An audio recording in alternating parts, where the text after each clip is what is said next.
Buenas tardes a todos, queridos amigos, señor alcalde, concejales, corporación municipal de esta villa de Simancas. Muchas gracias a Mario del Campo por la presentación y por la organización de este acto. Bueno, para un modernista venir a Simancas es muy habitual. A los modernistas de Valladolid, pues todos nuestros colegas en toda España nos tienen una enorme envidia porque vivimos a dos pasos del archivo más importante, junto con el del Vaticano, en lo que se refiere a la historia moderna, el archivo más importante, sin el Vaticano, en lo que se refiere a la monarquía de España. Quizás nosotros, los que estamos en Valladolid, porque lo tenemos más cerca, porque tenemos las clases, consideramos que siempre se puede venir a Simancas, pues al final, si hiciésemos recuento, pues no somos los usuarios más habituales o porque nuestros temas no se refieren directamente a los propios de la monarquía, porque, como yo les digo a mis alumnos, cuando se viene a Simancas hay que venir con la monarquía aprendida, porque la organización, como saben, del archivo, pues es una organización que responde a la estructura polisinodial de aquella monarquía española, bueno, pues que tenía también sus demoras y nuestro protagonista de hoy pues va a sufrirlas de alguna manera. Pero imagínense que ustedes no saben nada de esto y que hoy estaban paseando por Simancas, bueno, a lo mejor a alguno de ustedes le ha pasado esto, y que de repente están izando la bandera de Irlanda en Simancas. Bueno, en Simancas no es extraño que pasen estas cosas por toda la trayectoria como núcleo de población tan cercano a Valladolid que tiene, ¿no? Tan cercano a Valladolid y a otras se constituyen este territorio. Miren, yo el tema de los irlandeses me vino dado por una tesis doctoral sobre la Compañía de Jesús. Y ahora verán cómo los jesuitas van a tener, como en muchas cosas, pues un protagonismo muy destacado también en este tema. Sobre todo a partir de algo que a mí me toca muy de cerca, que son los colegios de ingleses y de irlandeses. Pero aquí les debo de decir que cuando yo empecé mi tesis doctoral con el querido y siempre recordado maestro Teófanes Ejido, pues una de las primeras cosas que no fueron negociables es que el primer noviciado de la Compañía de Jesús en España estuvo en Simancas viviendo el propio San Ignacio de Loyola. Bueno, y por eso no es nada extraño que uno de los líderes o el líder más notable en aquellos momentos, finales del siglo XVI, principios del siglo XVII, de lo que significaba Irlanda, como es Red Hugh O'Donnell, pues muriese en Simancas. Sin duda alguna, un acontecimiento, un suceso de muy mala suerte, como era la vida en muchas ocasiones, y como es la vida en muchas ocasiones. Pero es que en aquellos momentos, el mundo de esas enfermedades más inmediatas, en este caso probablemente una enfermedad infecciosa de parásitos, pues llegó, cuando estaba a punto de acariciar algo que deseaba encontrarse con Felipe III, y ya veremos si era tan fácil o no era tan fácil, pues murió en este espacio. Él había nacido, como les ha dicho Mario, en Lifford, en Donegal, hacia 1571, y su padre ya destacaba en el mundo del poder dentro de Irlanda, de esa Irlanda que había sido invadida desde tiempos medievales por los ingleses, desde esa consolidación de la invasión en el siglo XII por el rey Enrique II de Inglaterra y por la colonización que se estaba produciendo en el siglo XVI. Pero había vivido desde 1587 en una situación de privación de libertad o de control.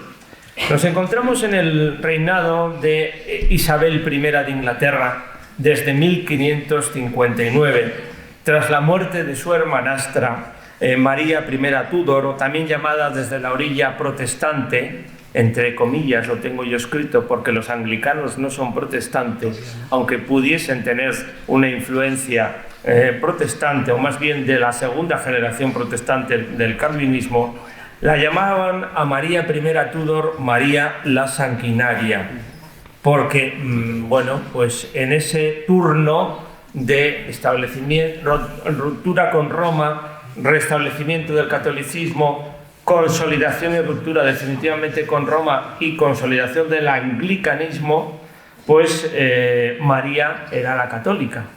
Y, por supuesto, pues algunos fueron, un buen número de ellos fueron ejecutados en el tiempo del reinado de María I entre 1553-54 a 1558. Quizás les puede sonar más María I porque su esposo es el entonces príncipe y rey de Sicilia, Felipe de Habsburgo, Felipe II. Enamoradísimo ella de Felipe, no tanto Felipe de ella, eran tía y sobrino, deseosa ella de tener sucesión. En realidad esto es un problema en Inglaterra de sucesiones. Pero bueno, vamos a dejar ahí el sálvame histórico. Bueno, ambas dos, María e Isabel, eran hijas de Enrique VIII, como les pongo ahí. Ambas dos repudiadas al no constituir la tan anhelada sucesión de varón que deseaba su padre Enrique VIII. A pesar de su matrimonio con el mencionado Felipe de Habsburgo, el futuro Felipe de España, como le denominó Henry Kamen en su biografía, la reina Mary no tuvo descendencia alguna y el trono pasó a su mencionada hermanastra, con la cual se produjo la consolidación de la separación de Roma en una iglesia anglicana de la que no solamente Isabel I fue gobernadora, sino que también fue cabeza y gobernadora. En definitiva, ahí se va a producir la ruptura. Fue un proceso gradual y gradualmente fue rechazada el anglicanismo por su antiguo cuñado Felipe II y por los sucesivos pontífices romanos hasta que llegó la excomunión, esto es muy importante, la excomunión de Isabel I. Un rechazo que conducía a considerar a la reina de Inglaterra como una hereje desde la orilla católica, una tirana digna de ser desobedecida. Es verdad que en aquella monarquía existía, en la de Inglaterra, una tradición de alejamiento con respecto a Roma, incluso desde ciertas posiciones del catolicismo, del humanismo católico de Inglaterra. Sin embargo, la invasión de Irlanda, de una Irlanda católica, por los ingleses, convirtió la fe católica en un recurso de definición de los irlandeses y de lucha contra la Inglaterra invasora. Era la hora de buscar por parte de los irlandeses aliados. Además, la monarquía de España había intentado invadir Inglaterra con la Gran Armada de 1588, la Gran Armada, la Armada Invencible, y de empresa militar, como dice esto último, que es humor inglés, la Armada Invencible, pues resultó todo un fracaso. Red Hugh O'Donnell escapó de la tutela inglesa en 1592 y fue al año siguiente el señor de Tyrconnell. Se convirtió en el líder de la rebelión del Ulster contra la reina Isabel I de Inglaterra, mujer odiada y definida, como les he dicho, como toda una hereje, con proporciones, por supuesto, bíblicas en la España de Felipe II. Los peores personajes del Antiguo Testamento, los más detestables, eran asimilados con Isabel I. La sublevación de Irlanda es lo que se conoce como la Guerra de los 9 años entre 1594 y 1603. En aquellos momentos se convirtió en todo un comandante militar, O'Donnell. Se produjo en esa etapa una serie de victorias de los llamados confederados, como la de Yellow Fort en 1598, que hicieron pensar a la monarquía de España. Estamos al final del reinado de Felipe II. Felipe II muere el 13 de septiembre, hoy es 12, ¿no? 13 de septiembre de 1598 en el Escorial. Hicieron pensar a los que rodeaban a ese último Felipe II que había que empezar a considerar la unidad y la fuerza militar de los irlandeses. Junto a su aliado Hugo O'Neill, pues O'Donnell traspasó la soberanía a la corona española en 1599. Convirtió al rey de España, ya Felipe III, en el señor de Irlanda, pensando que así iba a obtener el socorro militar necesario desde esa nueva monarquía de Felipe III. Pero Felipe II no era Felipe III. Tampoco aquella monarquía era la misma. En ese marco de la Guerra de los 9 años se produce la famosísima derrota de Kinsale por parte de los rebeldes irlandeses que habían sido apoyados no lo suficiente por los españoles y dirigidos por estos dos nobles irlandeses frente a las tropas inglesas. Se produce esa batalla al sur de Irlanda un 13 de enero de 1602, de acuerdo al calendario gregoriano, o un 24 de diciembre de 1601, si consideramos el calendario juliano. Ya saben que en 1582 en España habían desaparecido una serie de días en el calendario, que habían coincidido con la muerte de Santa Teresa, por cierto. Bueno, fue entonces cuando O'Donnell decidió viajar a España para solicitar una ayuda militar española de mayor entidad frente al socorro español anteriormente mencionado. Desembarcó en La Coruña en febrero de 1602. La Coruña había sido una ciudad asaltada por los ingleses anteriormente, como también lo había sido Cádiz. Fue hospedado en la casa del gobernador y capitán general del Reino de Galicia, Luis Carrillo de Toledo, conde de Caracena. Uno de los primeros gestos, esto va a ser muy importante, uno de los primeros gestos que tuvo este líder irlandés fue visitar la Torre de Hércules, el faro romano, la llamada Torre de Breogán, pues decía la leyenda que aquella había sido el punto de partida de los primeros españoles que poblaron la isla de Irlanda. Sin duda alguna, la presencia de O'Donnell estimulaba a aquellos que eran partidarios de que desde la monarquía española se concediese más que un socorro, unas tropas lo suficientemente organizadas para planificar una acción militar de la monarquía española sobre Irlanda y, por ende, sobre Inglaterra. La política internacional, sin embargo, había cambiado mucho e iba a cambiar mucho más. Había muerto Felipe II, Felipe III había accedido al trono, pero sobre todo al lado de Felipe III hay un personaje del que estamos conmemorando también este año el cuarto centenario, en este caso, de su muerte, Francisco Gómez de Sandoval y Rojas, el duque de Lerma. Y frente a una política ofensiva anterior, la monarquía de España iba a plantear lo que se llamaba la Pax Hispánica, un giro político. Siempre ha habido giros políticos sorprendentes. Y donde antes había enemigos, iba a empezar a existir acuerdos de paz. En el tiempo de Felipe II, ya con Francia, y esperaremos, pero también les habrá con Inglaterra. Sobre todo es que no se podía mantener una línea ofensiva como era aquella, es decir, la Pax Hispánica también responde a razones económicas. Por eso, desde Galicia, el líder irlandés envió numerosas cartas tanto al monarca como al que actuaba en la práctica como su poderoso primer ministro. Todavía no existe la figura del primer ministro, el duque de Lerma.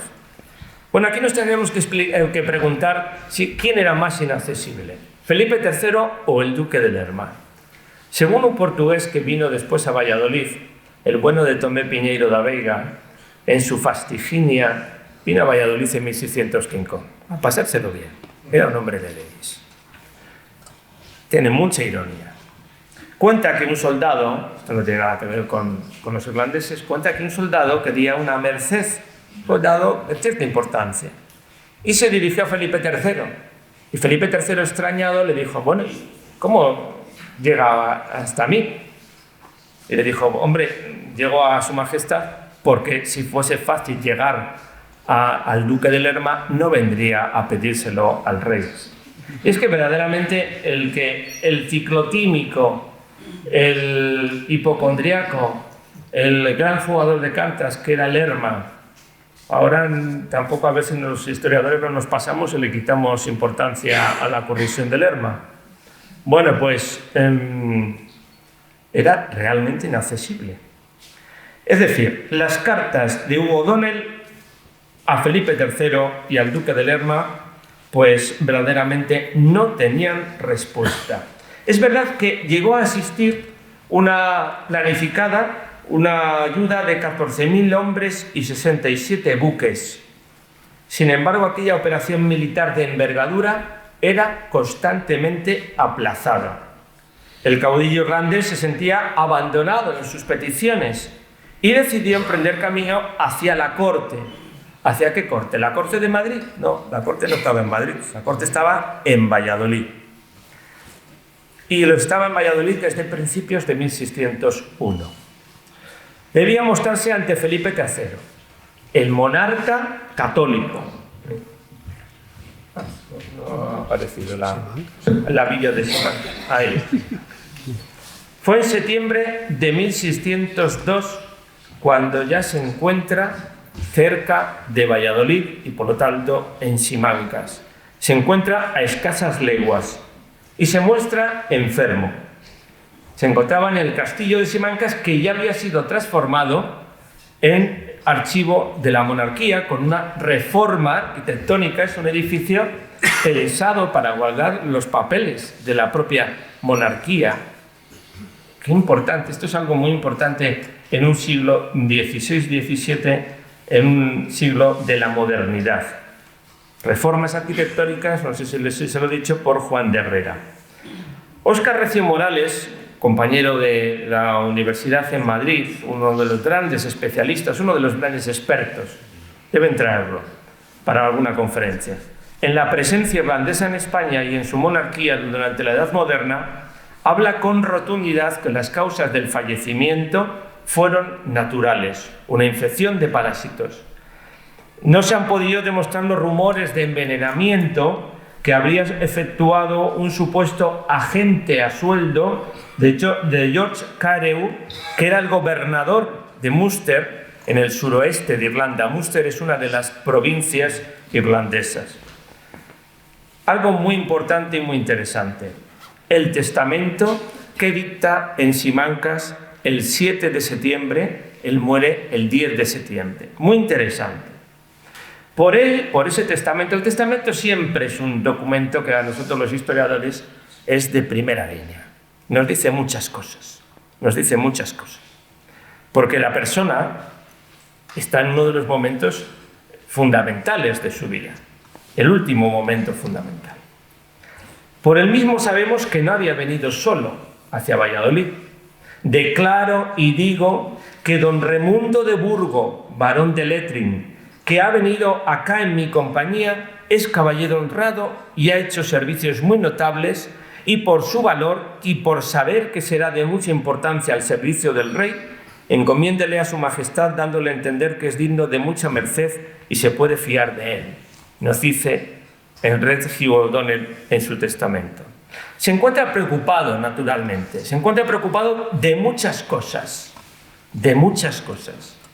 por el futuro de todos los que le rodean. Junto a él, aquel 7 de septiembre de 1602, se encuentran, es muy curioso, la particular percepción de los apellidos. Es que, bueno, ya veremos a ver qué problema hay aquí de la lengua. Bueno, pues se encuentra el doctor Juan Nearne, dice el testamento, irlandés, médico, y Mateo Tulio, su secretario, y Mauricio Utah, y el padre Mauricio Ultano y Francisco de Aguilar. Este Francisco de Aguilar, este nombre debe estar castellanizado, porque dice: todos irlandeses que sabían la lengua de ella, dijeron ser naturales de ella, estantes en esta villa en este momento de Simancas, los cuales en manos del presente escribano juraron en forma de derecho conocer al dicho conde O'Donnell. Y dice el escribano de Simancas: y porque yo, el dicho escribano Domingo Albiz, no entiendo ni sé la lengua irlandesa, que es la que habla el propio otorgante para leer y otorgar dicho testamento, necesita un intérprete. Y nos dice el escribano Domingo Albiz, interpretó la dicha lengua en castellano. Vuelvo a decir que es muy curioso la percepción de los apellidos extranjeros en España. El proceso normalmente, si ya luego iban a ser muy conocidos, es latinizarlos y españolizarlos. Luego les pondré otros ejemplos. Dice que actual intérprete Fray Florencio Conroy, Florence Corney, el cual le dio a entender al dicho otorgante todo lo contenido en el dicho testamento, y por su interpretación se escribió y ordenó. Y los dichos testigos, que asimismo saben la dicha lengua, so cargo del dicho juramento, declararon que interpretaba y declaraba el dicho intérprete todo lo que el dicho otorgante decía. Todo el dicho es algo muy habitual en este tipo de documentos. Y dice el escribano, me voy a detener un poquito en el testamento porque es importantísimo. Yo, el dicho Domingo de Albiz, escribano del Rey nuestro Señor y público en todos los subreinos y señoríos y vecino de la villa de Simancas, escribanos y notarios. Presente fui en uno con los dichos testigos y otorgante e intérprete al otorgamiento de este testamento, y en fe de ello firmé y fice mi signo en testimonio de verdad. Nos dice el escribano quién estaba al lado suyo, también quién estaba al lado suyo, y cómo firmaron o no firmaron, porque llegó un momento en que el futuro, el otorgante, estaba ya realmente mal. Y empieza así el testamento por parte del propio O'Donnell. Sepan cuantos esta carta de testamento, última y postrimera voluntad, vieren como yo, el conde O'Donnell, irlandés, estando en la cama enfermo de mi cuerpo, de enfermedad que Dios nuestro Señor me ha otorgado, y sano de mi juicio y seso natural, esto era muy importante, es decir, no estaba desvariando, tal cual a Dios nuestro Señor le plugo de me dar, temiéndome de la muerte, que es cosa natural a toda criatura viviente, creyendo como creo, como fiel y católico cristiano. Aquí viene la declaración, naturalmente, de, bueno, pues ¿en qué cree? Esto es algo habitual en todo testamento. Y pronto ya va a decir, ofrezco mi ánima a Dios, a mi Dios y Señor Jesucristo, que la compró y redimió con su preciosa y bendita sangre. Y dice más adelante, ofrezco en mi cuerpo a la tierra que fue formado, el cual quiere el mando sea sepultado, en la iglesia de San Francisco y en su monasterio de la ciudad de Valladolid. Bueno, él no había pisado Valladolid. Él se había dirigido por carta a Valladolid, pero él no había pisado Valladolid, no conocía Valladolid. ¿Y por qué franciscanos? Bueno, ya lo veremos. Ya lo veremos. Este convento de San Francisco, al que terminaré, no les hago spoiler, pero terminaré mi conferencia hablando de San Francisco.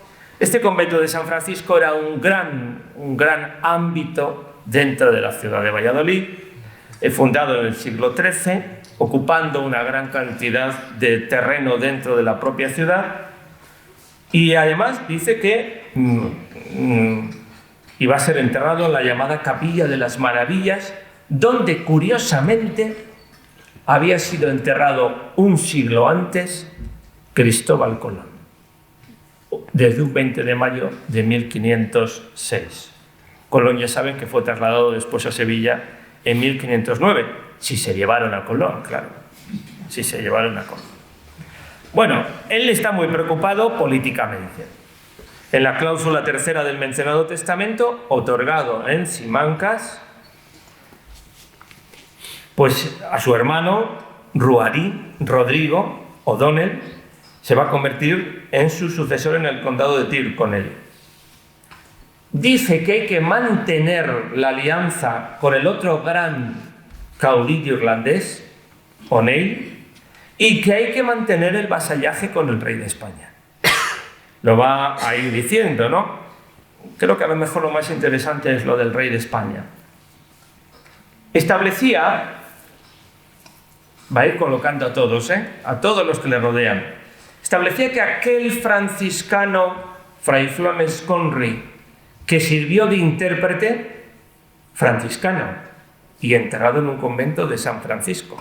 Vale, pues aquel franciscano, pues que el rey debía considerarle, que era un hombre, fíjense el rey que no le había contestado a las cartas, y leer va menos, que era un hombre que había que considerar, que era el asesor, tenía que ser el asesor de los asuntos con Irlanda.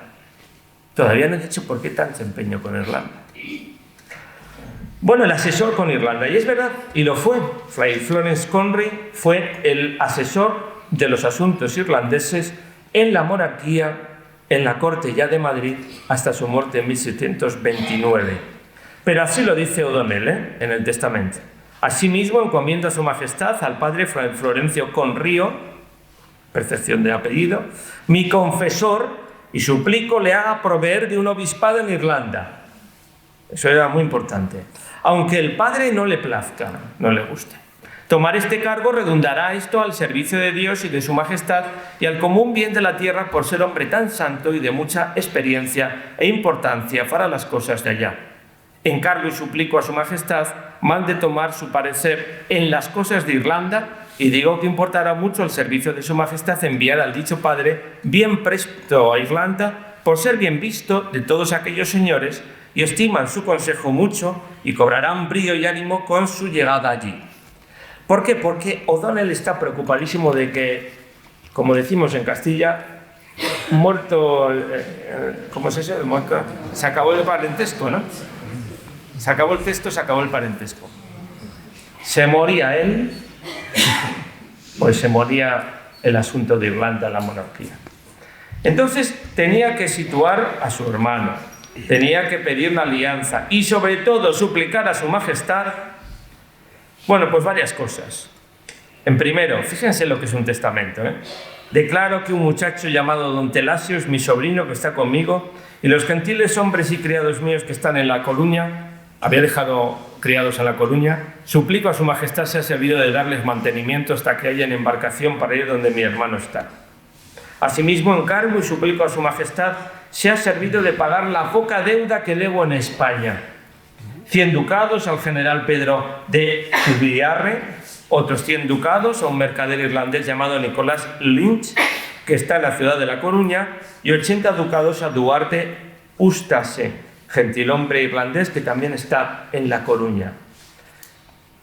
Suplico a su majestad, fíjense, el líder irlandés mitificado, suplico a su majestad y le pido por merced que atento que yo no tengo un real para que me digan algunas misas por mi ánima. Esto era fundamental, el negocio de la salvación.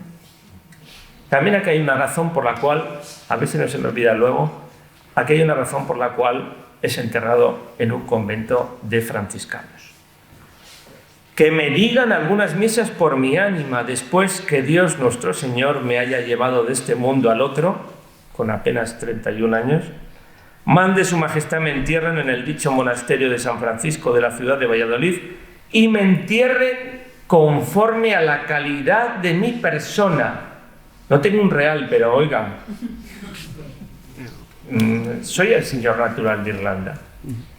Y me digan las misas que su majestad mandare, a quien suplico haga como tan cristiano, buen rey y señor, que en sus reales manos dejo lo que en esto se ha de hacer.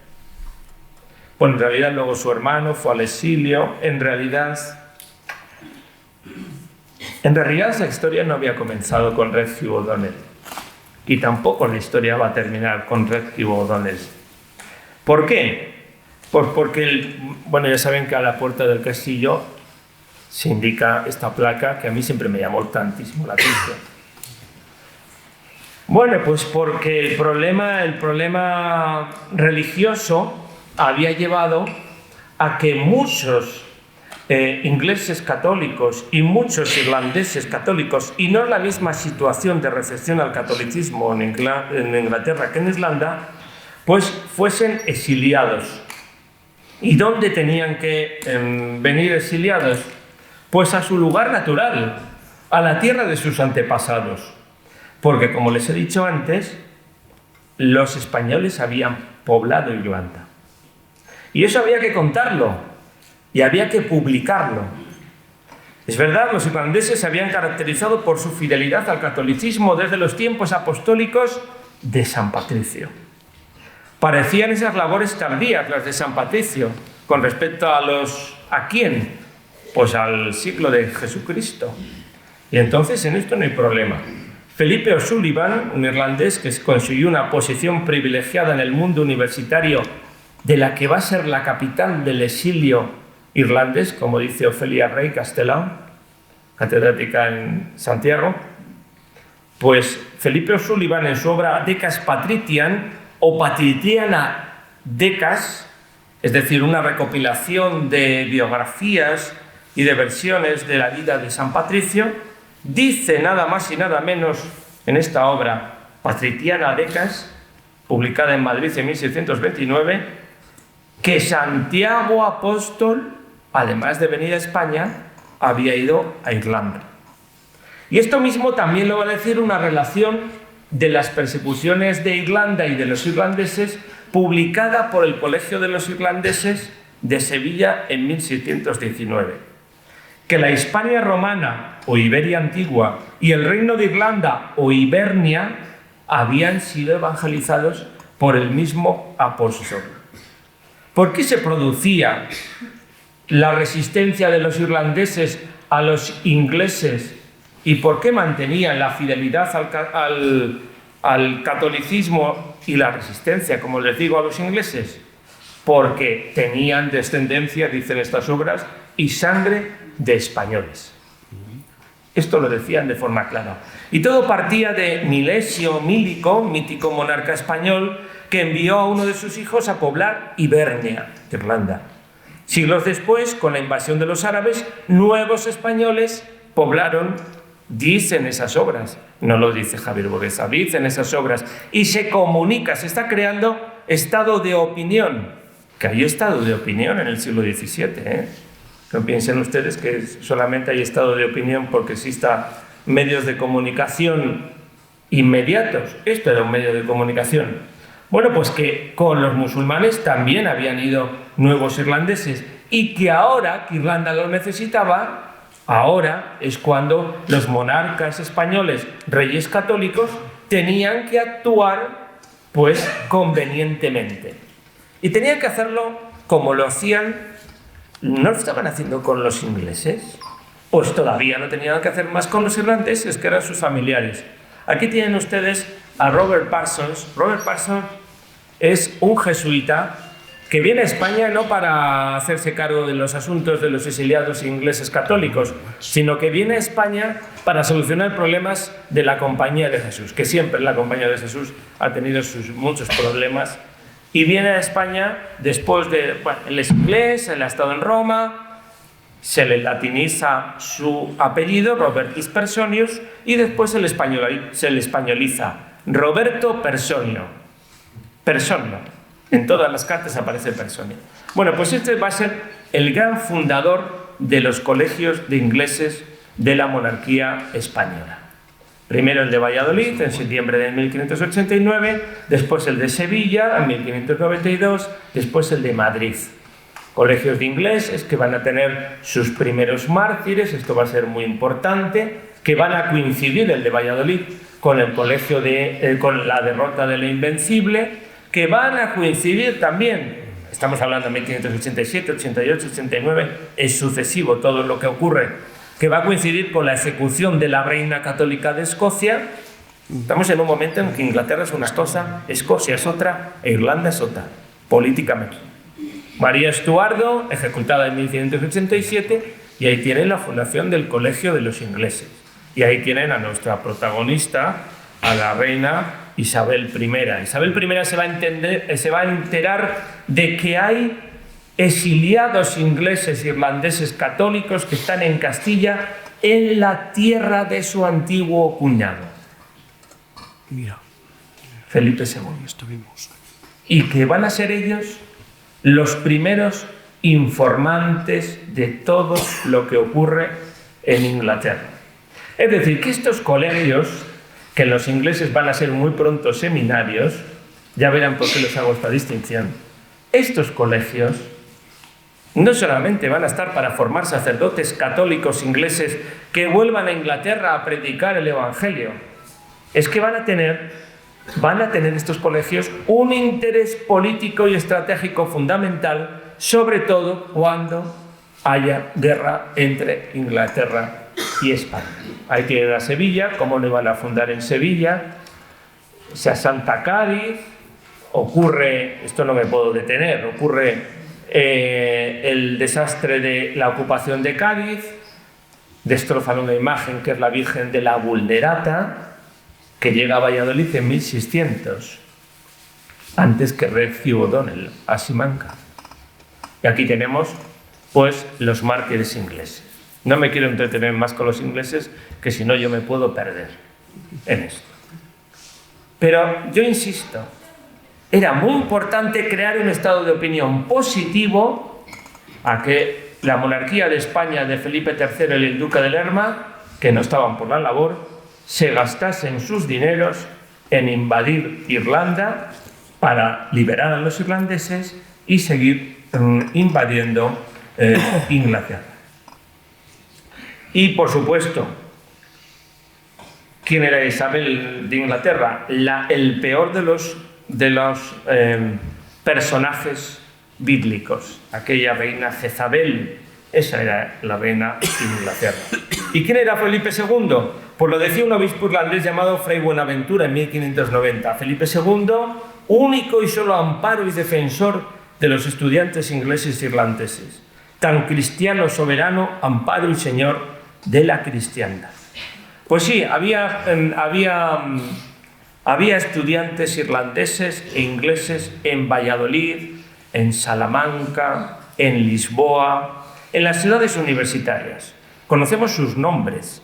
Felipe II escribe a los concejales, a los regidores de Valladolid y de Salamanca, les dice que les acojan en hospitales, que les den dinero y que se van a formar colegios. Personio, se ha adelantado y en Valladolid ha fundado el Colegio de los Ingleses. Y se llega a fundar un colegio de irlandeses en Valladolid al mismo tiempo. Pero consideran ingleses e irlandeses en Valladolid no es solamente por la posible rivalidad, sino porque hay que conseguir limosnas. Y no piensen ustedes que los ingleses y los irlandeses que habían venido a Castilla tenían... Esto nos tiene que hacer también un poco reflexionar sobre la percepción siempre del extranjero. No piensen ustedes que eran muy bien recibidos, ¿eh? Eran sospechosos, siempre eran sospechosos. Entonces, en Valladolid, dos colegios, uno de ingleses y otro de irlandeses, no. El de irlandeses se va a trasladar a Salamanca en 1592. Y se va a poner bajo la advocación de San Patricio. Y allí va a haber el personio irlandés, se llamaba Thomas White, españolizado Thomas Vitus. Y ahí va a aparecer todo lo que suponen los colegios de ingleses y de irlandeses, con ciudades diferentes, algunas veces comunes, pero Salamanca, por ejemplo, va a ser la ciudad que va a conservar el colegio de irlandeses durante más tiempo. Claro, estos colegios iban a costar dinero. Motivos.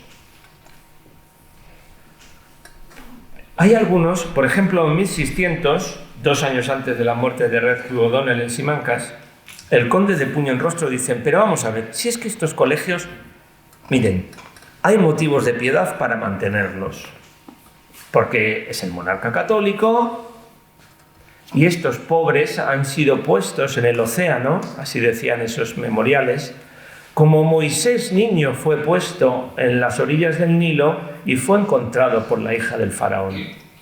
Así es Felipe II y Felipe III. El rey que recoge a los pobres católicos ingleses e irlandeses que han sido puestos en el mar. Motivos de piedad. Pero ojo, motivos de utilidad temporal. ¿No será que hay que actuar de una vez por todas en el asunto de Inglaterra y Irlanda porque nos ahorraríamos mucho más dinero del que va a costar invertir, porque si ya se termina con el enemigo inglés, pues se termina ya con el enemigo inglés. Porque mientras tanto va a haber inseguridad, mientras tanto va a haber asaltos, por lo tanto, motivos de utilidad temporal. ¿Que va a haber gente en contra de los colegios? Sí. ¿Y que va a haber otros a favor de los colegios? Pues también. Por ejemplo, ahí tenemos al conde de Gondomar, el gran embajador de España en Inglaterra. Bueno, colegios, por tanto, de ingleses: Valladolid, Sevilla, Madrid. Colegios de irlandeses. Por eso les he dicho que mi conferencia no puede terminar en la muerte de O'Donnell en Simancas. Porque va a haber colegio de irlandeses en Salamanca, como les he dicho, colegio de irlandeses en Santiago de Compostela, colegio de irlandeses en Lisboa. Lisboa no solamente es Portugal. En esos momentos, Lisboa es la monarquía de España. Portugal y España, qué 60 años más interesantes y qué poco los estudiamos. Es verdad. Portugal y España unidos, los dos imperios unidos dentro de la monarquía de Felipe II, Felipe III y Felipe IV. Bien, les he dicho Salamanca, Santiago, Lisboa, Sevilla. Hombre, ¿cómo no se va a ir a Sevilla? Si en Sevilla se va a sacar mucho dinero, muchas limosnas. Madrid, Alcalá de Henares, todos esos van a ser los colegios de irlandeses. Va a haber muchos colegios de irlandeses. Muchos colegios de irlandeses. Pero la vida de los colegios de irlandeses, ahí tienen Maynooth, el que va a ser el futuro colegio que va a unir toda esta tradición, pero ya en tierra de irlandesa. Pero la vida de los colegios no va a ser apacible. Nunca va a ser apacible. Nunca. Es un exilio complejo. A mí me toca aquí hablar hoy de los irlandeses, pero de los ingleses no era menos, ¿eh? ¿Por qué? Porque estos colegios van a ser puestos bajo la autoridad de los jesuitas. Los jesuitas decían: oiga, habrá que estar preparado para la victoria. No vaya a ser que la monarquía de España vaya a ganar y nosotros qué parte de la tarta espiritual vamos a obtener. Y ahí la verdad es que sabían dirigir muy bien estos colegios, porque ellos sabían formar a sacerdotes. Pero los problemas eran muchos. ¿No les he dicho yo antes que el confesor, se lo he dicho, claro que se lo he dicho, que el confesor de O'Donnell era un franciscano? Pues ya tenemos a la oposición puesta frente a los jesuitas. El confesor de O'Donnell, Florence Conry, delegado de los asuntos irlandeses en la corte de España, siempre en contra de los jesuitas que estaban controlando cada vez más los colegios de irlandeses. Más problemas. Pues problemas con la naturaleza de los rectores. Los rectores eran irlandeses o españoles, jesuitas irlandeses o españoles. Esto hoy no lo valoraríamos, ¿verdad? Oye, el duque de Lerma lo tenía muy claro. Españoles. Españoles que son los que traen el orden. Convivencia entre jesuitas irlandeses y españoles dentro del mismo colegio. Muchos problemas. Problemas de los alumnos irlandeses con los profesores españoles, porque se les educaba al more hispánico, dicen los memoriales. Problemas, esto es algo muy específico de los irlandeses, problemas en quién son admitidos en los colegios.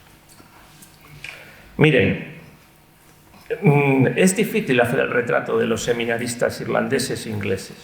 Normalmente son de los que vienen, estos seminaristas que están en Castilla, proceden de familias mercantiles. Pero es que en Irlanda era muy diferente a Inglaterra. Es que en Irlanda estamos hablando de un territorio ocupado que resisten a los ingleses desde el catolicismo, que hay dos provincias que están más vinculadas a la nobleza irlandesa y hay otras dos provincias que están vinculadas al ámbito mercantil. Los seminaristas de los colegios de irlandeses en Castilla, ¿de dónde vienen? Pues normalmente de las provincias del ámbito mercantil. Y ahí están los grandes héroes e ideólogos y nobles irlandeses diciendo que no hay igualdad en la admisión de provincias en las 4 provincias irlandesas. Creo que tengo aquí un mapa. En las 4 provincias irlandesas, en los colegios. En definitiva, que los jesuitas lo que están montando son noviciados de la Compañía de Jesús, que lo que quieren tener son jesuitas irlandeses, y que eso no sirve para nada para la intención política que quieren tener la nobleza irlandesa. Y esto va a traer muchos memoriales que tienen ustedes en el archivo de Simancas. Memoriales en los años 20, memoriales en los años 40 del siglo XVII, muchos problemas. Bueno, y va a haber otro gran problema. Lo que había nacido como un colegio para formar a nobles irlandeses en el exilio, Santiago de Compostela y Lisboa, se va a convertir para formar a seminaristas y a sacerdotes.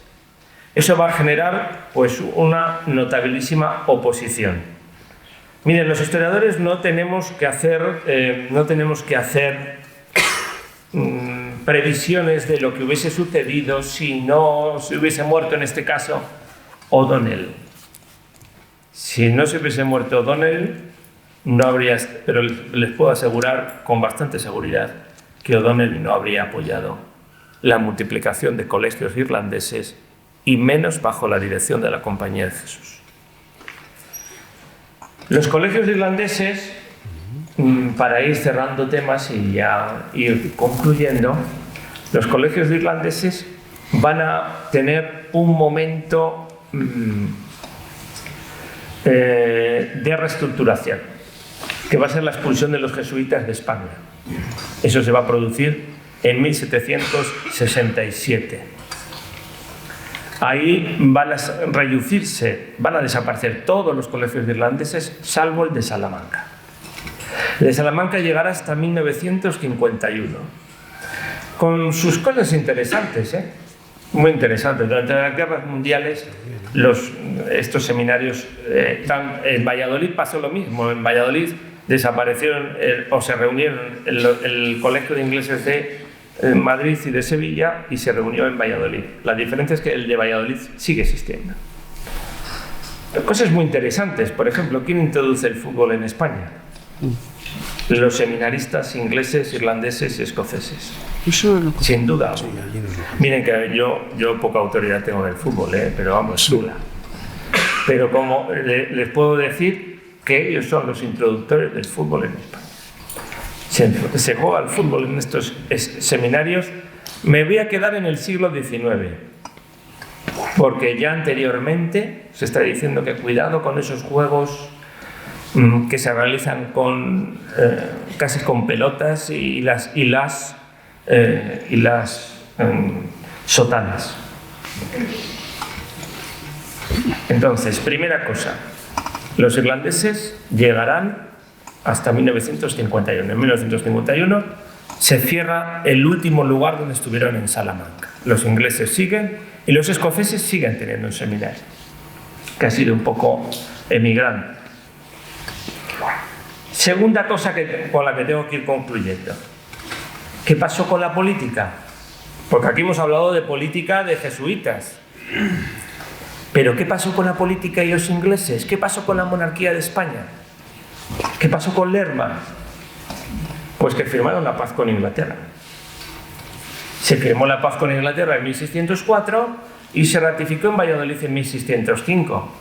Y este señor que les voy a poner ahí ustedes en el centro, que es el embajador de Inglaterra en Valladolid en ese momento, pues había saltado Cádiz en 1596. Así que qué cosas, qué cambios. En 1596 había saltado Cádiz y en 1605 vino a Valladolid con mucha gente que desembarcó por Galicia, aquello de parió la reina, y el luterano vino. Y nos gastamos tanto dinero en tan pocos días. Bueno, le dieron una gira procesional impresionante. Yo creo que ni los que estamos aquí de cofrades vemos tantas procesiones como vio este hombre en esos días de mayo y junio de 1605, que coincidió con el bautizo de Felipe II. Bueno, digo de Felipe IV, perdón. Y bueno, aquí es donde se ratifica la paz de Londres. Esta es la paz de Londres ratificada en Valladolid. Por lo tanto, los ingleses a partir de 1604-1605 ya no son tan enemigos. Fíjense el tema de los irlandeses donde iba a quedar. Ojo, va a haber muchos irlandeses todavía exiliados en España en el 17 y en el 18. No solamente en los seminarios, por ejemplo en el ejército. Se habla mucho de los irlandeses. Mucho. Tercera conclusión. La primera ha sido sobre los colegios de irlandeses, la segunda sobre la política con Inglaterra. Esto no quiere decir que luego en el siglo XVII no vaya a haber guerras con Inglaterra y en el XVIII, bueno, continuamente. Entonces hemos dicho que O'Donnell murió en Simancas, pero fue enterrado en Valladolid. Con eso voy a concluir. San Francisco, el convento de San Francisco, era un lugar atractivo y privilegiado para la eternidad. Un convento, y no es casualidad, franciscano. Su confesor, franciscano. Y la forma de ser amortajado probablemente con el hábito franciscano. Es que esto de la salvación, esto no es una cosa baladí, ¿eh? Es que San Francisco bajaba una vez al año para sacar ánimas del purgatorio. La Virgen del Carmen luego bajará todos los sábados. Entonces, los hábitos de los carmelitas, esto lo contaba muy bien el padre Teófanes Egido. No piensen ustedes que estoy ironizando demasiado. Él lo cantaba mejor y era carmelita, ¿eh? Bueno, pues ser enterrado en tierra franciscana traía muy buenos resultados para la salvación del alma. Hemos hablado mucho del papel de los franciscanos en la Irlanda, en la cual procedía Redhew O'Donnell. Hemos hablado de su confesor, que los franciscanos estaban opuestos a toda la infraestructura de los colegios de irlandeses. Este es un convento fundado en el siglo XIII, expansionado en el trazado urbanístico del Valladolid medieval y moderno, que desapareció con la exclaustración y con la desamortización, pero que fue un gran cementerio. Un cementerio no solamente de los más ilustres, había muy ilustres enterrados en San Francisco. Como él era un príncipe irlandés, recuerden lo que le decía Felipe III, entiérrenme de acuerdo a mi condición social. Como era un príncipe irlandés, hombre, San Francisco había sido el lugar donde había sido enterrado algunos infantes, un lugar patrocinado por la reina Violante de Aragón, mujer de Alfonso X el Sabio, donde al lado había muerto María de Molina, donde había sido enterrado Cristóbal Colón. Entre corchetes o paréntesis, no se imaginen que Colón murió en loor de multitudes, ¿eh? Si hubiese habido telediario, no habría salido en el telediario que se había muerto Colón. Solamente se indica que había muerto Colón un regidor de Valladolid, llamado Rodrigo de Verdesoto. No lo habla el rey, Fernando el Católico, que bueno, no lo habla Felipe el Hermoso, que estaba viniendo y estaba en otras cosas. No había salido en las noticias. Pero San Francisco es un lugar muy adecuado. Y va a ser enterrado en la que va a ser la capilla, tanto Cristóbal Colón y Redhew O'Donnell, con un siglo de distancia, en la capilla del capítulo, que después va a cambiar, sin duda alguna, de advocación. Y va a estar allí precisamente una imagen de la Inmaculada Concepción. Esto no, ni desde el cielo lo vieron. Una imagen de la Inmaculada Concepción realizada por Gregorio Fernández y que hoy está desaparecida.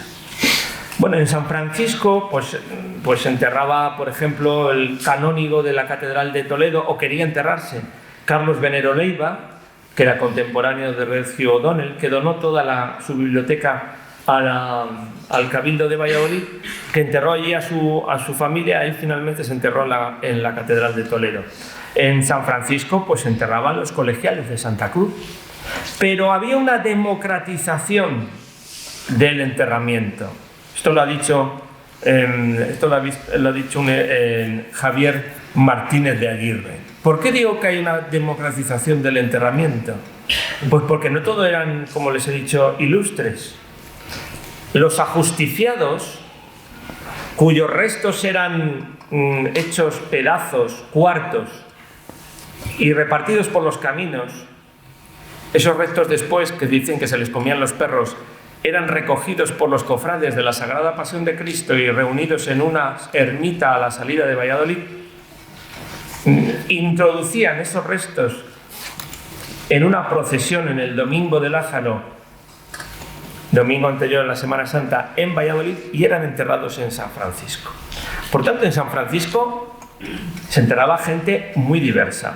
Y en San Francisco fue enterrado pues también un destacado hombre del mundo irlandés, Fray Mateo de Oviedo, arzobispo de Dublín, que recibió sepultura frente al presbiterio de su iglesia en 1610. Cuando todos estos personajes otorgaban testamento, pues querían controlar la eternidad. Que los frailes franciscanos recen por mi alma durante todos los siglos, por siempre jamás. No sabían que iban a venir los franceses. No sabían que iban a venir un ministro llamado Mendizábal. No sabía que iba a haber una exclaustración. No sabían que iba a haber una desamortización. Y no sabían que de San Francisco no iba a quedar piedra sobre piedra. Bueno, alguna bodega. En un periódico llamado El Mundo Ilustrado, 6 de mayo de 1900, dicen que haciendo obras entre el círculo de recreo, etc., se halló un sarcófago en la parte de los terrenos que miran a la calle de Duque de la Victoria. La caja, aunque el tiempo se cuidó de borrar su magnificencia, conservaba unas cintas plateadas.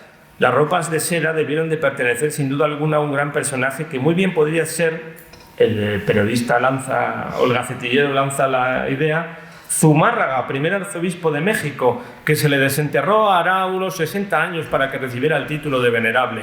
Viene a corroborar nuestro aserto, el tener los pies atados, etcétera, etcétera. Es decir, qué difícil es encontrar, aunque se ha intentado, a Red Hugh O'Donnell en el subsuelo de Valladolid.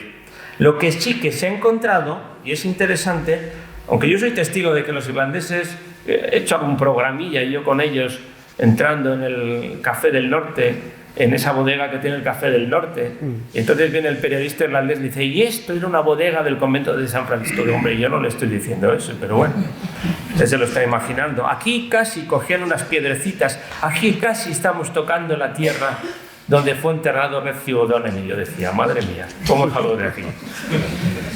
Bueno, pues lo que es el mundo de la reliquia nacional, solamente de la reliquia. Bueno, también cuando construyeron Galerías Preciados vino un titular en el norte de Castilla, aparecen los huesos de los quemados por la Inquisición. La Inquisición cuando quemaba no dejaba huesos, dejaba cenizas. Bueno, pues hay una placa muy interesante, a mí me gusta mucho, la verdad. Hay una placa muy interesante, y con esto termino de verdad, que dice: Convento de San Francisco de Valladolid, 1260-1835. Cristóbal Colón, cerca de 1451-1506. Red Hugh O'Donnell, 1572, unos dicen 1571, 1602.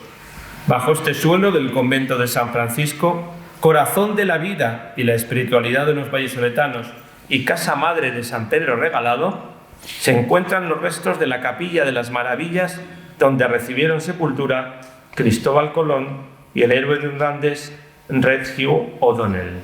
En inglés, en castellano, en gaélico irlandés moderno, en esa lengua que no entendió Domingo Albrecht cuando otorgó testamento en Simancas un 7 de septiembre de 1602.